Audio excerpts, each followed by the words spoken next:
Well, I'll put it to you like this. If DMX is not in jail, he probably would like to be here. Thus, he would probably say, yo, Aruba, I like it. You know what I mean? It's really good. I get a chance to hang out, do things I've never done.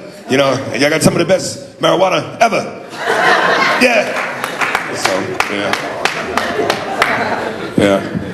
To create other avenues for ourselves, because we don't get the opportunities that they get for themselves. I mean, come on, let's be honest. When was the last time you saw a movie with some black kids getting the chance to go off to magical, mystical adventures and uncharted lands and territories? That don't happen for us. You know, when was the last time you saw a black superhero? That doesn't happen for us. It's the last time you saw a black woman with her own show. It doesn't happen for us. Kerry Washington just got Scandal just now. So it's 2012. So you gotta write your own ticket, man. This is not like yes, you're booked. And so I worked consistently, even though there's a lot less female comics overall, I worked consistently because I was good and consistently good in the industry. Coming to America, I got to America, this is how I got to America. I got on a show called Last Comic Standing, which is kind of like an American Idol type TV show for professional comedians. And that's how I got to America. I've always wanted to come, but it's not an easy country to get into. I got into that show, I got into the final 10 of that show, they got me a work visa, and I looked at my passport and I was like, oh my God, I got a 2-year work visa for America, I'm gone. And I went back to England and basically put my house on the market, threw a big party and said, I've got a work visa, I'm going to America, I'm not coming back, goodbye, everybody.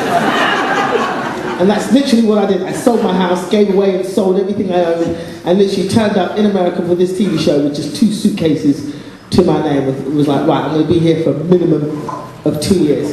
And I always assumed that. I thought, well, I'm a good comedian, I can work live, I'll work the comedy clubs until I get a TV gig or something like that. But it didn't turn out that way because I had no idea that there was such a segregation in the comedy scene in America. They've got their mainstream comedy and urban comedy. I had no idea that it was so rigidly enforced.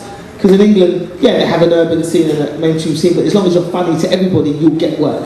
Whereas in America, when I came to the comedy clubs, I'd turn up at a club like the Improv and go, I'd like to get on, and they go, yeah, come back Monday night. And then I'd come back on Monday night, and it was Mo Better Mondays, Black Night.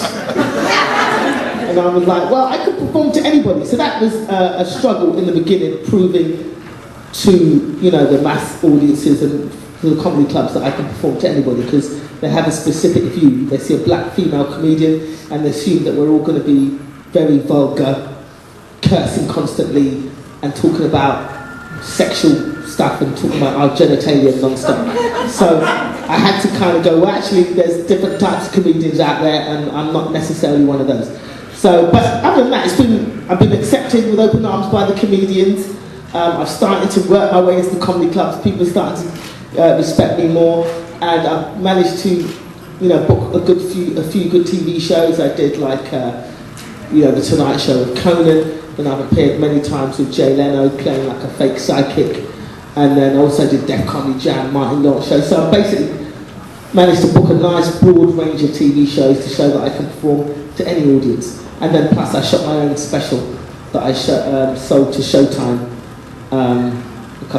2010. So basically, you know, Comedy Central and those other channels weren't coming knocking because they have a certain criteria, and I don't really fit that criteria. If you look at Comedy Central, their demographic seems to be skinny 16-year-old white boys, and they tend to basically aim all their comedy at that. So someone like me, they're not really looking at, even though I can perform to skinny 16-year-old white boys, but they look at me and they don't think I can do that. So basically what I did was I shot my own special in England, booked a theatre, sold it out, shot my own special, edited it myself, got everything made, and then had a completed product and literally just sent it out to channels and said, right, here's a completed product, somebody make me an offer.